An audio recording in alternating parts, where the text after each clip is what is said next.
بسم اللہ الرحمن الرحیم۔ ڈیئر اسٹوڈنٹس، السلام علیکم ورحمۃ اللہ وبرکاتہ۔ آج ہم نے فرسٹ ایئر کی اسلامیات کا تیسرا سبق پڑھنا ہے۔ ہمارے سبق کا عنوان ہے وجود باری تعالیٰ پر قرآنی دلائل۔ آج ہم نے اس کا بقیہ سا پڑھنا ہے۔ جیسا کہ آپ کو پچھلے سبق میں معلوم ہو چکا ہے کہ وجود باری تعالیٰ پر قرآنی دلائل کا سلسلہ جاری ہے، اور پچھلے سبق کے اندر ہم نے وجود باری تعالیٰ پر عقلی دلیل اور قرآنی دلائل میں سے دو دلیلیں پڑھی ہیں۔ اور پچھلے سبق کے اندر میں نے آپ کو یہ بھی بتایا تھا کہ ہماری فرسٹ ایئر کی اسلامیات کی بک کے اندر وجود باری تعالیٰ پر قرآن مجید کی 10 صورتوں سے مختلف دلائل پیش کیے گئے ہیں۔ تو دو دلائل ہم پڑھ چکے، جو کہ سورہ ابراہیم کی آیت نمبر 10 اور سورہ ملک کی آیت نمبر 3 اور 4 سے پیش کیے گئے تھے۔ آج کے سبق کے اندر ہم نے بقیہ دلائل کا مطالعہ کرنا ہے اور پڑھنا ہے۔ تو ہم اپنا سبق شروع کرتے ہیں۔ دلیل نمبر 3۔ دلیل نمبر 3 کیا ہے؟ کائنات کا منظم و مربوط نظام۔ یہ میں نے ہیڈنگ دی ہے، کائنات کا منظم و مربوط نظام۔ یہ وجود باری تعالیٰ پر بہت بڑی دلیل ہے کہ اللہ تعالیٰ موجود ہے، وہ اس کائنات کا مالک ہے، خالق ہے۔ اس پر سب سے بڑی دلیل کیا ہے کہ کائنات کا جو منظم اور مربوط نظام ہے، نظام کائنات کے اندر جو نظم و ضبط ہے اور جو کائنات کا آپس میں ربط ہے، نظم و نسق ہے، یہ اس بات کی طرف نشاندہی کرتا ہے اور دلالت کرتا ہے کہ اللہ تعالیٰ کا وجود ہے۔ اللہ تعالیٰ سورہ یاسین کی آیت نمبر 40 کے اندر فرماتا ہے لَلشَّمْسُ يَنبَغِي لَهَا أَن تُدْرِكَ الْقَمَرَ وَلَا اللَّيْلُ سَابِقُ النَّهَارِ وَكُلٌّ فِي فَلَكٍ يَسْبَحُونَ۔ نہ سورج کی یہ مجال کہ چاند کو جا پکڑے، اور نہ رات دن سے پہلے آ سکتی ہے، اور یہ سب اپنے دائرے میں تیر رہے ہیں۔ اللہ تعالیٰ قرآن مجید کی سورہ یاسین آیت نمبر 40 کے اندر ارشاد فرماتا ہے کہ چاند اپنے محور میں، اپنے مدار میں گھوم رہا ہے، اسی طرح سورج کا اپنا مدار ہے، اسی طرح دن اور رات ان کا مقررہ وقت ہے۔ اللہ فرماتا ہے کہ میں نے اتنی کاریگری کے ساتھ اور حکمت کے ساتھ کائنات کا نظام بنایا ہے کہ سورج کا اپنا مدار ہے، چاند کا اپنا مدار ہے۔ سورج جو ہے وہ اپنے مدار میں ہی گھوم رہا ہے۔ یہ نہیں ہو سکتا کہ سورج جو ہے وہ اپنا مدار چھوڑ کر چاند کے مدار میں آ جائے اور چاند کے ساتھ ٹکرا جائے، ایسا نہیں ہو سکتا۔ اور نہ ہی اس کا الٹ ہو سکتا ہے کہ چاند اپنے مدار کو چھوڑ کر جو ہے وہ سورج کی طرف چلا جائے۔ اسی طرح سورج کا طلوع ہونا، غروب ہونا، اس کے لیے باقاعدہ ایک اللہ نے نظام بنایا ہے۔ سورج مغرب سے طلوع ہوتا ہے، نہیں، ایسا نہیں ہوگا۔ سورج مشرق سے ہی طلوع ہوتا ہے، یہ اللہ نے اس کے لیے نظام بنا دیا ہے۔ تو سورج جو ہے جب مشرق سے طلوع ہوتا ہے، مغرب میں غروب ہوتا ہے۔ اسی طرح چاند جو ہے وہ مغرب سے ہی طلوع ہوتا ہے اور مشرق میں جا کے غروب ہو جاتا ہے۔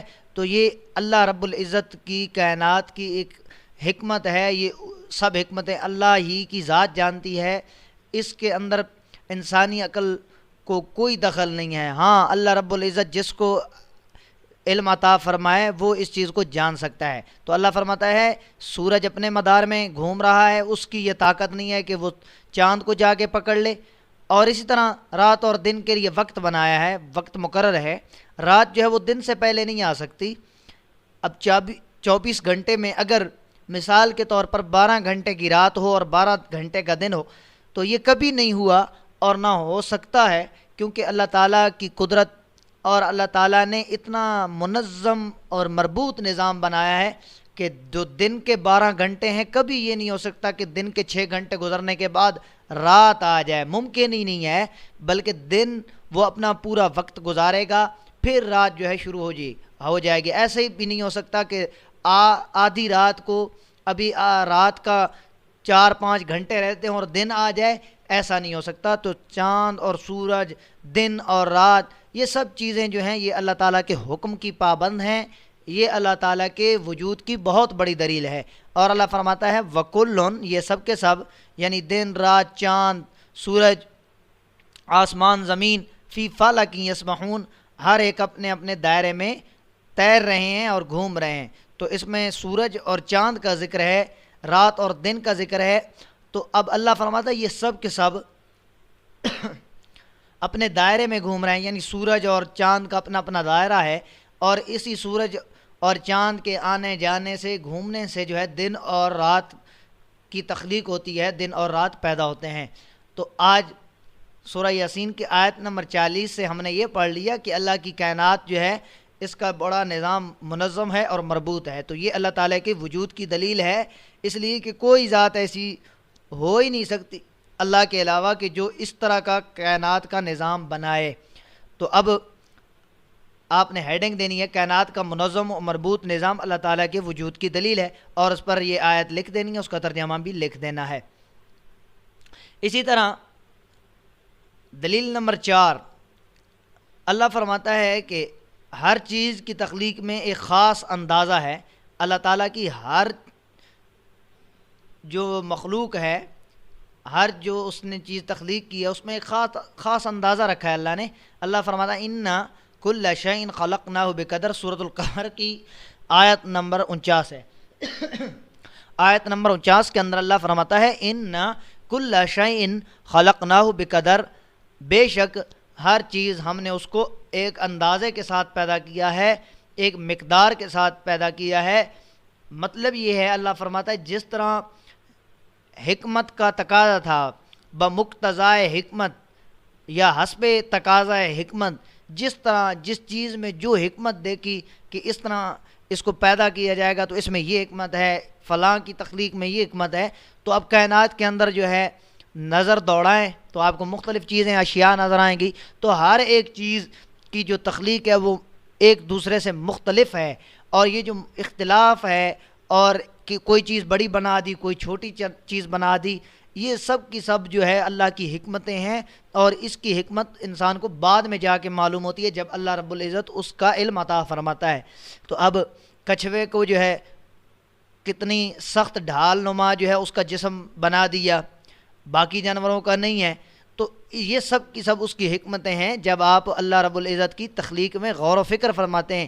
اس لیے کہ آگے ایک آیت آئے گی اور اس میں اللہ تعالیٰ آپ تمام انسانوں کو اس بات کی طرف مدعو کر رہا ہے، دعوت دے رہا ہے، اور غور و فکر کا جو ہے سبق دے رہا ہے اور ترغیب دے رہا ہے کہ آپ لوگوں کو چاہیے کہ میری کائنات میں موجود اشیاء، میری تخلیق کے اندر جو ہے تم غور و فکر کرو، تمہیں پھر میرے موجود ہونے کا، میرے وجود کا تمہیں جو ہے علم ہوگا۔ اسی طرح حضرت مولا علی رضی اللہ تعالیٰ عنہ کا ایک شعر بھی ہے، آپ فرماتے ہیں کہ ہر چیز میں جو ہے اللہ تعالیٰ اللہ کی دلیل، اللہ کی نشانی موجود ہے۔ تو اسی طرح اب ہم پڑھ لیتے ہیں دلیل نمبر 5، کائنات میں تغیر و تبدل، یہ بھی اللہ تعالیٰ کی وجود کی بہت بڑی دلیل ہے۔ اللہ فرماتا ہے سورہ آل عمران کی آیت نمبر 190 کے اندر، فرماتا ہے ان فی خلق السماوات والارض واختلاف اللیل والنہار لآیۃ لأولی الالباب۔ اللہ فرماتا ہے بے شک آسمانوں زمین کی پیدائش میں اور دن اور رات کے تبدیل ہونے میں، یعنی بدل بدل کر آنے میں، البتہ ضرور یقیناً بے شمار نشانیاں ہیں عقل والوں کے لیے۔ تو اللہ فرماتا ہے یہ جو آسمان اور زمین پیدا کی ہیں، دن اور رات کا آنا جانا، اس میں لآیات، یہ آیت کی جمع، آیت کہتے ہیں نشانی کو، آیات اس کی جمع ہے، بے شمار نشانیاں ہیں۔ اولی الالباب، اولی کا معنی ہوتا ہے والے، الباب عقل والے۔ تو اللہ فرماتا ہے عقل والوں کے لیے یہ دلیل ہے، یہ نشانیاں ہیں، کائنات کی پیدائش، کائنات کی تخلیق، آسمان و زمین کی پیدائش، دن اور رات کا تبدیل ہونا، یہ سب کی سب ایسی چیزیں ہیں جس میں عقل والوں کے لیے نشانیاں ہیں، اور جو بے عقل ہیں وہ قرآن سے کوئی بھی فائدہ حاصل نہیں کر سکتے۔ اسی طرح دن اور رات کا جو ہے تبدیل ہونا اور بدل بدل کرانا، کہ دن کو روشن بنایا رات کو تاریک بنایا، یہ سب کی سب چیزیں ایسی ہیں جو عقل والوں کے لیے نشانی ہیں۔ ہاں، پیچھے جب اللہ نے فرما دیا کہ آسمان زمین اور یہ تمام اشیاء جو ہے اس میں عقل والوں کے لیے نشانیاں ہیں، مطلب یہ ہے کہ جو ان نشانیوں کو دیکھ کر بھی اللہ تعالیٰ کے وجود کا قائل نہیں ہے، یعنی وہ پھر بھی کفر پر اٹکا ہوا ہے اور ڈٹا ہوا ہے، اللہ فرماتا وہ عقل والا ہی نہیں ہے۔ عقل والا ہوتا ہی وہی ہے جو میرے وجود کا قائل ہے اور اللہ تعالیٰ کی وحدانیت کا قائل ہوتا ہے، اللہ تعالیٰ کو مانتا ہے۔ تو اللہ فرماتا ہے یہ آسمان و زمین کے اندر اور دن اور رات کے تبدیل ہونے میں عقل والوں کے لیے نشانیاں ہیں۔ اسی طرح ہم اپنی اگلی دلیل جو دلیل نمبر 6 ہے وہ پڑھ لیتے ہیں، اللہ تعالیٰ کی بے مثال کاریگری۔ آپ دیکھیں کائنات کے اندر بے مثال کاریگری اللہ رب العزت نے پیدا فرمائی ہے۔ دن اور رات، چاند اور سورج، آسمان و زمین اور ان کا جو نظم و ضبط ہے، یہ اللہ تعالیٰ کی بے مثال کاریگری کی نشانی ہے۔ کیسے اس نے آسمان کو بلند فرمایا، بغیر کسی سہارے کے کھڑا کیا، کس طرح اس نے زمین کو بچھایا، زمین کا بچھونا بچھایا اور زمین کے مختلف حصے پیدا کیے، اور زمین جو ہے وہ پانی پر کھڑی ہے اور اس میں پہاڑوں کو لگا دیا میخوں کی طرح کہ زمین حرکت کرتی تھی، تو زمین کو ساکن کرنے کے لیے، ایک جگہ پر روکنے کے لیے اللہ نے پہاڑوں کو پیدا کیا، درختوں کو دیکھیں لیں۔ تو کائنات میں بے شمار اشیاء ہیں جو اللہ تعالیٰ کی بے مثال کاریگری کی دلیل ہیں۔ تو اس کی میں نے ہیڈنگ دے دی، اللہ تعالیٰ کی بے مثال کاریگری بھی اللہ رب العزت کے وجود کی بہت بڑی دلیل ہے۔ اللہ فرماتا ہے صنع اللہ الذی اتقن کل شیء، اللہ فرماتا ہے یہ اللہ ہی کی کاریگری ہے جس نے اتقنا مضبوط بنا دیا، مضبوط بنا رکھا ہے، کل شیء ہر چیز کو۔ تو اللہ تعالیٰ کی ایسی کاریگری ہے جس نے ہر چیز کو مضبوط بنا رکھا ہے۔ جیسے میں نے ابھی ذکر کیا کہ آپ کی جو زمین ہے، آپ قرآن مجید کا مطالعہ کریں، احادیث کا مطالعہ کریں، اللہ تعالیٰ فرماتا ہے کہ جب زمین کو بنایا گیا تو اس وقت نیچے چونکہ پانی ہے اور زمین جو ہے وہ اس طرح ہچکولے کھا رہی تھی جس طرح ایک کشتی ہوتی ہے اور وہ سطح سمندر پر جو سمندر کا پانی ہوتا ہے، اس پانی پر جب وہ کھڑی ہوتی ہے تو وہ ہچکولے کھاتی ہے، ادھر ادھر ڈگمگاتی ہے، اسی طرح بالکل سیم اسی طرح جو ہے جو زمین ہے وہ آپ کی اسی طرح کرنے لگ گئی۔ تو اللہ رب العزت کی کاریگری کو دیکھیں، ملاحظہ کریں، اللہ رب العزت نے اتنے بڑے بڑے پہاڑوں کو جو ہے بطور میخ، بطور کیل وہاں پر گاڑ دیا اور لگا دیا کہ یہ اپنی جگہ سے نہ ہل سکے، اور اس میں حرکت جو ہو وہ جو پیدا ہوئی تھی وہ حرکت بھی اللہ رب العزت نے ایسے ختم فرما دی۔ تو یہ بہت ساری چیزیں ہیں جو انسان غور و فکر کرنے کے بعد جو ہے ان چیزوں پر پہنچتا ہے۔ اور یہ سورہ نمل کی آیت نمبر 88 ہے۔ اللہ فرماتا ہے اللہ ہی کی کاریگری ہے جس نے ہر چیز کو مضبوط بنا رکھا ہے، آسمان کو بغیر ستون کے کھڑا کر دیا اور پتہ نہیں کتنے عرصے سے کھڑا ہے اور کب تک کھڑا رہے گا، یہ اللہ ہی کی حکمت اور کاریگری ہے۔ تو اب میں دوبارہ ریوائز کر دیتا ہوں، آج کے سبق کے اندر ہم نے جو ہے 4 دلیلیں پڑھی ہیں اللہ تعالیٰ کے وجود پر۔ کائنات کا منظم و مربوط نظام بھی اللہ تعالیٰ کے وجود کی دلیل، اللہ تعالیٰ نے ہر چیز کو ایک خاص اندازے میں پیدا کیا، یہ بھی اللہ تعالیٰ کے وجود کی دلیل ہے۔ اسی طرح کائنات میں جو تغیر و تبدل ہے، تبدیلی رونما ہو رہی ہے، یہ بھی اللہ تعالیٰ کے وجود کی بہت بڑی دلیل ہے۔ اور اللہ تعالیٰ کی بے مثال کاریگری، ہر چیز آپ ملاحظہ کر رہے ہیں، ہر چیز میں اللہ رب العزت نے بے مثال کاریگری کا مظاہرہ فرمایا ہے۔ تو ہر چیز بے مثال، بے مثل و مثال، جس طرح وہ خود ذات بے مثل و مثال ہے، اس کی تخلیق بھی بے مثل و مثال ہے، اس کی صفات بھی بے مثل و مثال ہیں، تو اس کی جو صفت ہے خالق والی صفت وہ بھی بے مثل و مثال ہے۔ تو اللہ فرماتا ہے میری بے مثال کاریگری بھی یہ بہت بڑی دلیل ہے۔ تو اسی طرح بچوں، اس سے پہلے سبق کے اندر ہم نے یہ پڑھا تھا کہ عقلی دلیل جو ہے یہ اللہ تعالیٰ کے وجود کی بہت بڑی دلیل ہے۔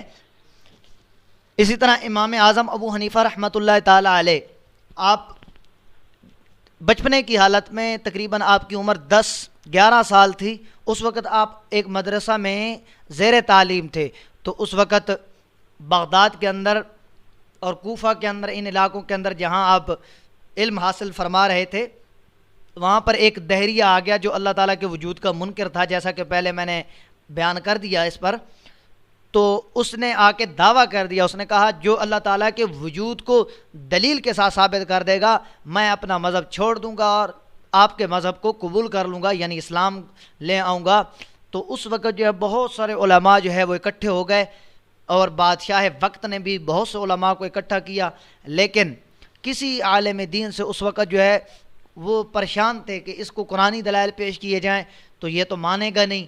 اس لیے امام اعظم ابو حنیفہ رحمۃ اللہ تعالیٰ علیہ کو کسی نے، آپ گزر رہے تھے تو پوچھا کہ یہ کس لیے اکٹھ ہے اور کس لیے علماء یہ اکٹھے ہو رہے ہیں، تو بتایا گیا کہ ایک دہریہ آیا ہوا ہے اور اس نے کہا ہے کہ جو وجود باری تعالیٰ کو دلیل سے ثابت کر لے گا میں اپنا مذہب چھوڑ کر اس کا مذہب قبول کر لوں گا. تو آپ گئے اور آپ نے فرمایا کہ میں اللہ تعالیٰ کے وجود کو بغیر دلیل کے ساتھ ثابت کروں گا اور دہریہ کو شکست دوں گا. تو جب اس دہریہ نے دیکھا تو وہ ہنسنے لگا اور اس نے کہا یہ تو ایک چھوٹا سا بچہ ہے، اس سے کیسے ممکن ہو سکتا ہے کہ یہ مجھے شکست دے، جب بڑے بڑے صاحبان علم اور صاحبان معرفت بیٹھے ہیں اور انہوں نے میرے سامنے گھٹنے ٹیک دیے ہیں اور آج بہت سے دن ہو گئے ہیں ابھی تک میرے مقابلے میں کوئی نہیں آیا، یہ چھوٹا سا بچہ آ گیا ہے. تو آپ نے فرمایا کہ میں اپنا دلائل پیش کرتا ہوں. تو اس نے کہا پیش کیجیے. آپ نے فرمایا کہ ابھی میں اس طرف آ رہا تھا تو راستے میں نے ایک دریا کو عبور کرنا تھا، وہاں پر کوئی ملا اور کشتی موجود نہیں تھی، تو میں وہاں پر کھڑا ہو کر انتظار کرنے لگا. ابھی انتظار کر ہی رہا تھا کہ اچانک ساتھ والے جنگل سے ایک بہت بڑا درخت جو ہے وہ خود بخود کٹ گیا، گرا اور کٹ گیا، اور پھر اس سے ایک کشتی بھی خود بخود بن گئی. پھر وہ کشتی خود بخود اس دریا میں آ گئی، میں اس میں سوار ہو گیا. پھر کشتی آگے چلی اور وہاں پر کچھ مسافر تھے ان کو بھی اس نے سوار کر لیا. پھر کشتی جو ہے دوسرے کنارے پہ آ گئی، ایک جگہ پہ رک گئی، ایک مسافر اتر گیا، پھر دوسری جگہ پہ رک گئی، وہاں پر بھی مسافر اتر گئے. پھر جہاں پر میں نے اترنا تھا وہ خود بخود کشتی بغیر ملا کے چلتی ہوئی تمام مسافروں کو اپنی اپنے منزل مقصود پر اتار کے جو ہے اتارتی جا رہی ہے. تو اس نے کہا یہ کیسے ممکن ہو سکتا ہے، یہ تو ہو ہی نہیں سکتا کہ ایک کشتی جو ہے بغیر جو ہے کسی کے بنانے کے اور بغیر ملا کے وہ جو ہے چلے. تو آپ نے فرمایا کہ اگر ایک چھوٹی سی کشتی جو خود بخود نہیں بن سکتی، بغیر ملاح کے چل نہیں سکتی، تو اس طرح دیکھو کہ کائنات کتنی بڑی ہے، یہ بھی کسی کے چلانے کے بغیر کیسے چل سکتی ہے.